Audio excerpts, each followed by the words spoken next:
Capítulo 5. El fin de la ley marcial. Imperio Español, Málaga, 5 de abril de 1984. En la tienda de racionamiento estatal, abierta a raíz de la gran transferencia entre mundos, una cola kilométrica de ciudadanos aguardaba para recoger sus víveres de la semana. La ración por cabeza estaba estipulada en un máximo de 2,3 kilogramos de comida, y a nadie, por muy numerosa que fuera su familia, se le permitía llevarse ni un gramo más. Como es lógico, las familias con más bocas que alimentar estaban que echaban pestes. La ley marcial también se había convertido en un auténtico dolor de cabeza para la mayoría. La censura de prensa se había recrudecido, los militares y la policía patrullaban hasta el último rincón, el petróleo y la gasolina estaban bajo lupa y un largo etcétera. A casi nadie le hacía gracia este panorama y, con las manifestaciones y disturbios de las últimas semanas, la peña estaba de un humor de perros, hablando en plata.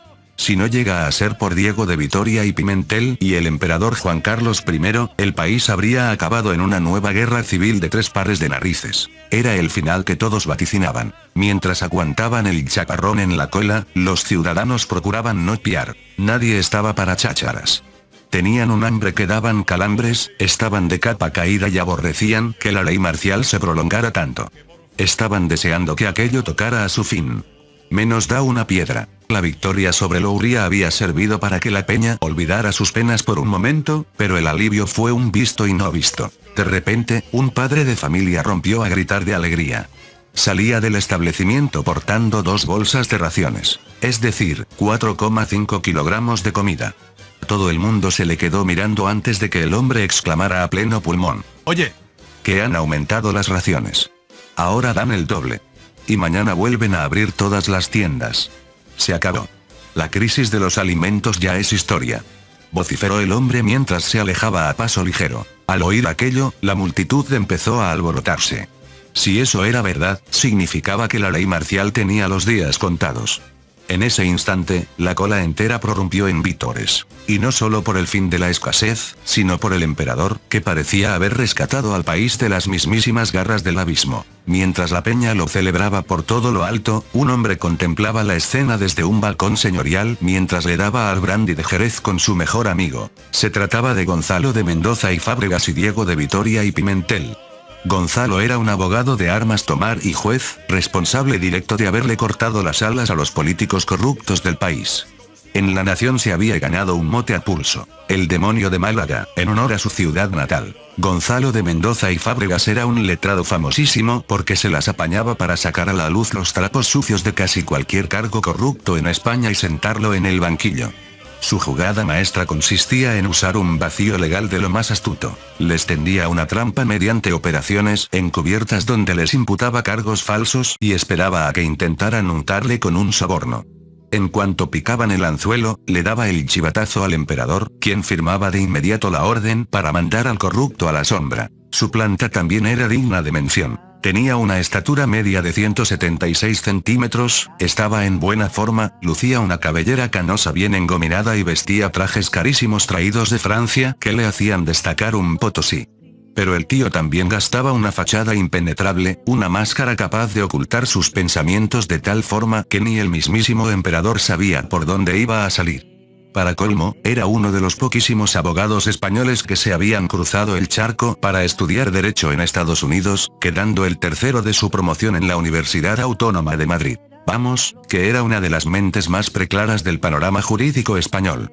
Era el aliado más acérrimo de Diego, dispuesto a partirse la cara por él si hacía falta. ¿Estás seguro de que ha sido buena idea mandar a paseo el programa de racionamiento tan pronto?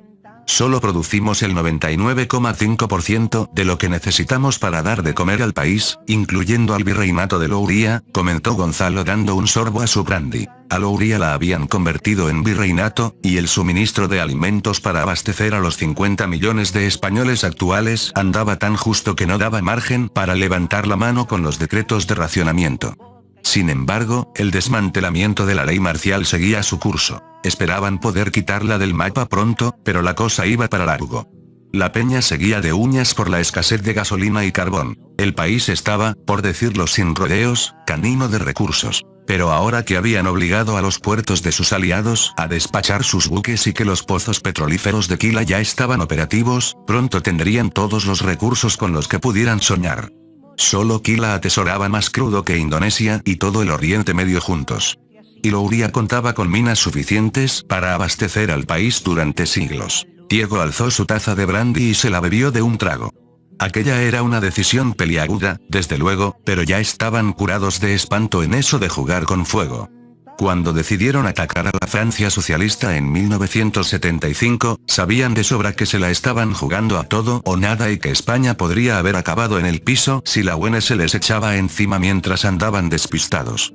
Pero al final salieron airosos y su oscuro pasado quedó más o menos en el olvido. Desde luego que es una papeleta difícil. Pero visto que esto va a levantar la moral de la tropa y de la calle, y que pondrá fin a la brecha política entre la peña, era la única decisión correcta, expuso Diego mientras se servía otra ronda de brandy. Por cierto, ¿qué es de tu chaval? ¿Sigue ejerciendo de abogado? ¿Ese cabronazo? Ahora es juez, y con solo 36 tacos, el muy pieza. Yo lo fui a los 37, el tío lo hace para restregármelo por la cara. Exclamó Gonzalo soltando una carcajada. Gonzalo ya era un hombre entrado en años, solo 2 más viejo que Diego, pero ambos eran amigos uña y carne. Diego se partió de risa al ver el berrinche fingido de Gonzalo porque su hijo le hubiera adelantado por la derecha. El propio Gonzalo también acabó riéndose, aunque la guasa se cortó en seco en cuanto pusieron sobre la mesa el problemón que se venía gestando desde la semana pasada. Al emperador le quedaba un telediario. Podría estar muriéndose. La semana pasada, durante el Consejo Militar Imperial, mientras Álvaro de Bazán exponía la reciente botadura de los barcos, con una flota que ya sumaba 100 unidades en total, el emperador empezó a toser. Al principio, la mayoría asumió que sería el típico catarro que pillaba todos los meses de marzo. Pero Gonzalo y Diego no pasaron por alto el reguero de sangre que le quedó en la mano al pedir disculpas para retirarse. Ahora, ambos hombres cargaban con un secreto de lo más sombrío. ¿Estás completamente seguro de lo que vimos? A lo mejor es que los achaques de la edad se le hacen más cuesta arriba, dudó Gonzalo. Los dos recordamos perfectamente lo que pasó con mi parienta cuando pensamos lo mismo, esto es un cáncer como una catedral, te lo juro por mis hijos, aseveró Diego con gravedad. Entonces, tenemos que guardarnos el secreto bajo 7 llaves y ponerlo en tratamiento cuanto antes. Hay que mantenerlo como un roble a toda costa, replicó Gonzalo. ¿Te crees que soy tonto o qué? Si estira la pata, por nuestra propia ley, cargaremos con el San Benito de la vergüenza hasta el fin de nuestros días. Hay que mantenerlo con vida sea como sea, zajó Diego. Desde luego. Tenemos que vigilar que esté como un pincel y curarle cualquier achaque que le salga. Y si la cosa se tuerce y acaba pasando a mejor vida, hay que tener los deberes hechos para el escenario post-emperador. Si no queda otra, habrá que allanarle el terreno a Felipe VI para que nadie le ponga palos en las ruedas en su ascenso al trono. Porque ya te digo yo que algún iluminado intentará pararle los pies. La calle no, desde luego, pero los cabezas huecas de la vieja guardia seguro que dan la nota, advirtió Gonzalo, echando el freno, que con tanta intriga parece que estés tramando un golpe blando contra nuestros mayores, le interrumpió Diego con media sonrisa. Aunque no te quito la razón en que hay que ponerse en lo peor por si las moscas. Ningún dios es eterno. Ambos se quedaron mudos un instante y luego se levantaron de sus asientos, un tanto alegres por el brandy, rompiendo a reír por lo bajo. ¿Sabes qué? Tiene gracia la cosa. Cuando me soltaste que volvía a ser el vicepresidente del gobierno, me pensé que estabas de guasa. Pero verme metido en este berenjenal con España, siento como si me hubiera poseído un fantasma, bromeó Gonzalo. ¿Un fantasma? ¿Voy llamando a un monje para que te eche agua bendita o qué? Fuera de bromas, la ley marcial tiene que pasar a mejor vida ya mismo, o nos arriesgamos a que la peña vuelva a armar un cisma contra los militares, advirtió Diego. Gonzalo asintió conforme con el diagnóstico. Ambos llevaban semanas jugando una partida de cartas de lo más peligrosa, haciendo malabarismos para mantener a la calle contenta y a raya, evitando que los 4 duros de recursos de los que disponía España acabaran en manos de cualquiera. En cuanto salieron del edificio, la peña rompió a aplaudir a su paso. Por fin habían mandado a paseo el racionamiento en el país. Ahora ya solo quedaba quitar la ley marcial para que España consumara su resurrección total. Pero levantar la veda cuando la situación aún estaba cogida con pinzas no iba a ser un camino de rosas, ni mucho menos. Imperio Español, Madrid, 7 de abril de 1984. Diego de Vitoria y Pimentel estaba sentado a la cabecera de una mesa de reuniones. A su alrededor se sentaba la plana mayor del general del Real Cuerpo de Infantería de la Corona, RCIC, la policía militar encargada de ejecutar la ley marcial. Al mando estaba el general Beltrán de Oquendo y Solís, un viejo de 75 años con el pelo completamente canoso y miembro de pura cepa de la vieja guardia. Como militar curtido en la Segunda Guerra Mundial, era de los que no aceptaban órdenes de ningún paisano que no fuera el mismísimo emperador o el estamento militar. Había estado metido en el ajo en la invasión de la Argelia francesa en 1931, en la de Italia en 1937 y en 1941 lo mandaron al Medio Oriente. En 1950 entró en las filas del RCIC, llegando a ser el mandamás para 1966. Siempre había sido fiel como un perro al emperador, arrimando el hombro en las purgas contra la corrupción de los 70. Había sido uña y carne con Diego de Vitoria, hasta que a este se le ocurrió mandar detener al hijo de Beltrán por simpatizar con los alemanes. A pesar de que el chaval salió a la calle al cabo de un año, Beltrán y Diego pasaron a ser enemigos acérrimos. Si no llega a ser por el emperador, a estas alturas ya se habrían liado a tiros en mitad de la calle, seguro. Y él era precisamente quien partía el bacalao con la ley marcial. Ahora, ambos hombres iban a ponerle fino a armar un cisma de cuidado. Por eso, dejando a un lado sus rencillas del pasado, hacían de tripas corazón para que no le sirviera la sangre. Señor Beltrán, con el peligro de la escasez de recursos ya encauzado, ¿no cree que va siendo hora de ir desmantelando la ley marcial?, planteó Diego para abrir el fuego. Beltrán no dijo ni nu, pero puso una cara de pocos amigos que se las pelaba. ¿Es esa una orden directa del emperador? No pienso tolerar que un civil de pacotilla me venga a decir lo que tengo que hacer. La ley marcial se queda como está, sentenció Beltrán con rotundidad. Diego no le quitó el ojo de encima. Se quedaron midiéndose con la mirada unos instantes hasta que Diego soltó un suspiro. Si no está por la labor, me imagino que tendremos que llegar a un término medio. Visto que todo el imperio está al corriente del gran traslado, ¿no va siendo hora de levantar la censura de prensa? Total, ya no nos hace ninguna falta, ¿no cree?, razonó Diego. Beltrán se quedó rumiando la propuesta un momento antes de negar con la cabeza. Por ahí no paso. Como mucho puedo transigir con levantar la censura sobre las noticias del mundo exterior. Hasta que el emperador no me diga con su propia boca que la ley marcial se ha acabado, no pienso consentir que se vulnere su palabra, replicó Beltrán. Pero hombre, tampoco hace falta tener a los periódicos atados de pies y manos. Eso va en contra de la Constitución, le espetó Diego. Lo entiendo perfectamente, pero de ahí no me muevo. O lo tomas o lo dejas, tú verás lo que haces. La pelota está en tu tejado, remató Beltrán. De acuerdo, o sea que todas las noticias sobre el Nuevo Mundo se van a poder publicar sin filtros. Menos da una piedra para empezar, aceptó Diego de mala gana. Beltrán guardó silencio, se levantó de su asiento y le hizo una reverencia de compromiso. En cuanto le vio salir por la puerta, Diego respiró aliviado. Aunque supiera a poco, aquello era un avance respecto a lo que había antes. Ir paso a paso era la clave para acabar con la ley marcial. Sin embargo, al quedarse a solas, se lo llevaban los demonios. Beltrán representaba todo lo que él aborrecía. Hombres cegados por la quimera de la gloria, convencidos de que España era infalible. Para Diego, eran esos viejos prepotentes los que cometían auténticas salvajadas en nombre del país y luego ponían cara de póker cuando les caía el peso de la ley. Para Diego, un delito, lo cometa quien lo cometa, seguía siendo un delito, y le tocaba a él enmendar los desmanes del pasado. Incluso metidos en un mundo nuevo, los fantasmas de antaño seguían atormentando a España y a él mismo. Diego salió al patio a fumarse un pitillo. Vio a Beltrán alejarse a lo lejos y se cagó en todo por no haberlo puesto de patitas en la calle todavía. El problema era que solo el emperador tenía potestad para cesarlo. Por su parte, Beltrán también se marchaba echando chispas. Habráse visto qué osadía la de ese civil de pacotilla hablándole con ese tono. Estaba que trinaba, pero sabía de sobra que si le levantaba la mano, sería como rebelarse contra el propio emperador, así que no le quedó otra que tragar saliva. Y es que le tenía una tirria a Diego que no podía con ella. Aparte de haber mandado al calabozo a su chaval, el tío era demasiado franquista. Le chiflaban las películas de los nazis y trataba a las antiguas potencias coloniales con un respeto que no venía a cuento. Todo en él le ponía de los nervios. Se dio la vuelta y vio a Diego fumando. Se cruzaron las miradas y aquellos ojos se lo dijeron todo sin necesidad de piar. Te tengo un asco que no te lamo, a ti y a tus ideas. Eso resumía la película. Al día siguiente, se levantó un poco la mano con lo que la prensa podía publicar y airear, lo que sirvió de señal para que la calle viera el principio del fin de la ley marcial.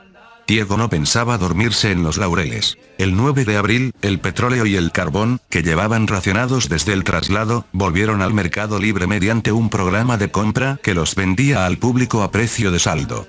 Por fin la peña podía volver al tajo en serio y contemplar a una España unida y sin fisuras, listo para comerse el mundo. Parpaldía, el Reino Unido de Mu, el gran imperio milicial y compañía estaban ya en el punto de mira de España como futuros socios comerciales. A medida que avanzaba el mes de abril, la ley marcial iría perdiendo fuelle reunión tras reunión, de forma que la normalidad absoluta regresaría al país para finales de mes. Todo aquello culminaría con el comunicado imperial de la ley marcial, donde se decretaba el fin de las restricciones en todo el territorio español, a excepción de las zonas portuarias. En los puertos, donde España construía sus buques de guerra, la RCIC seguía al pie del cañón para evitar que los secretos de Estado cayeran en manos enemigas. La ley marcial era historia y España ya ojeaba el mundo exterior, listo para hacer que la Cruz de Borgoña brillara en los confines de la tierra. Palacio de la Zarzuela, Madrid, 10 de mayo de 1984. El emperador Juan Carlos I estaba tomando el té con su heredero, Felipe VI. A sus 16 años no esperaría nadie que en un futuro él sería el próximo emperador del imperio en una de las épocas más oscuras de España.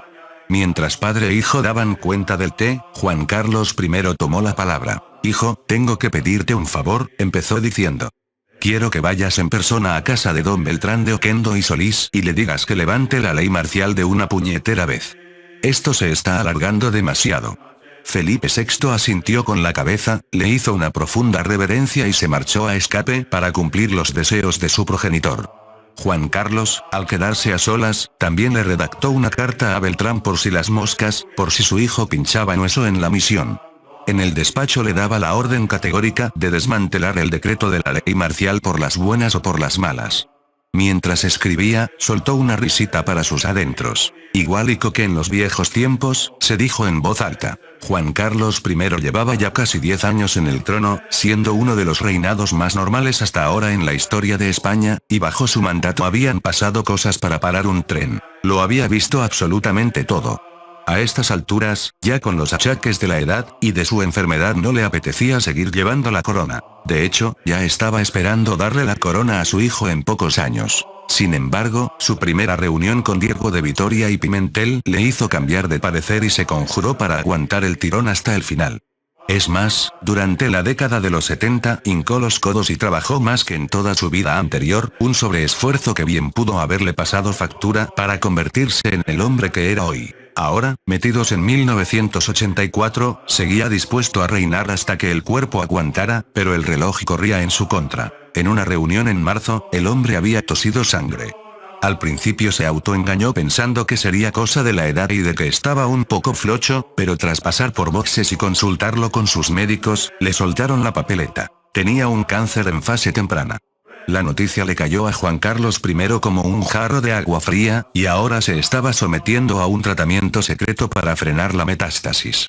Aún así, para él, el deber estaba por encima de todo. Aunque le quedara un telediario, España necesitaba que el emperador diera el callo. Felipe VI se plantó en la residencia de Beltrán para obligarle a poner fin a las restricciones. Y este, que no tenía cuajo para decirle que no a la familia imperial, levantó el veto el 11 de mayo de 1984. Gracias a esto, el imperio español, a excepción del virreinato de Louria, recuperó por fin el estilo de vida que tenía antes de la gran transferencia. Ya solo quedaba que la demografía volviera a ser la que era, una tarea que les llevaría un par de décadas para completarse. Pero ahora que España volvía a rodar como antes, las fábricas, los coches, los camiones, los fusiles, los libros y los barcos se producían a destajo. La maquinaria de la producción en masa se había puesto en marcha para reventar el mercado mundial. Diego de Vitoria y Pimentel diseñó un plan institucional para expandir las rutas comerciales con el objetivo de que, de cara al futuro, hasta el último rastro de tierra negociara con España. El 14 de mayo de 1984, se desplazó en persona a Mallorca para inaugurar la línea ferroviaria MG, que conectaba Llín con Mallorca, mientras se empezaba a diseñar el trazado para los puertos y las principales ciudades de Louria. El Imperio Español, ya libre de las cadenas de la ley marcial, pudo por fin insuflar vida a sus sectores turístico y comercial, que estaban de capa caída. En cuestión de días, miles de personas procedentes de Rodenius viajaron a España de gastarse los cuartos, saneando el flujo de efectivo. En mayo, gracias al carpetazo de la ley marcial, los ciudadanos españoles obtuvieron vía libre para viajar al extranjero sin necesidad de visados especiales. Feni y Ghana se convirtieron en los destinos estrella. Los turistas se quedaron prendados de su estilo de vida ligado al bushido como el antiguo Japón, ya que ambos países recordaban al Japón del siglo XVI. Había samuráis por doquier, un sentido del honor a rajatabla y unos códigos de conducta estrictos. Aquello era, en plata, un viaje al pasado. Al regresar a casa, muchos españoles importaron una nueva era del bushido moderno a la sociedad española, algo que se estaba volviendo popular, provocando un auténtico boom de las novelas e historias de época en las librerías. A finales de mayo, además, se estrenó en los cines un taquillazo, El choque del acero, una película sobre la batalla final del período Seriaku hecha en Fen y basada en la historia de la unificación de la isla de Fen, donde aparecía como leyenda el gran rey de la espada Saikasen. Ahora que el Imperio Español miraba al futuro con optimismo y hacía brillar la cruz de Borgoña con júbilo, ignoraban por completo que en el remoto oeste estaba emergiendo una sombra, una nación que amenazaba con convertirse en la peor pesadilla del imperio. Un país que bien podría disputarles el trono de tú a tú. El califato de Zulkarnain estaban a punto de saltar a la palestra para demostrarle al mundo que un nuevo gigante había despertado. Fin del capítulo 5. Espero les haya gustado.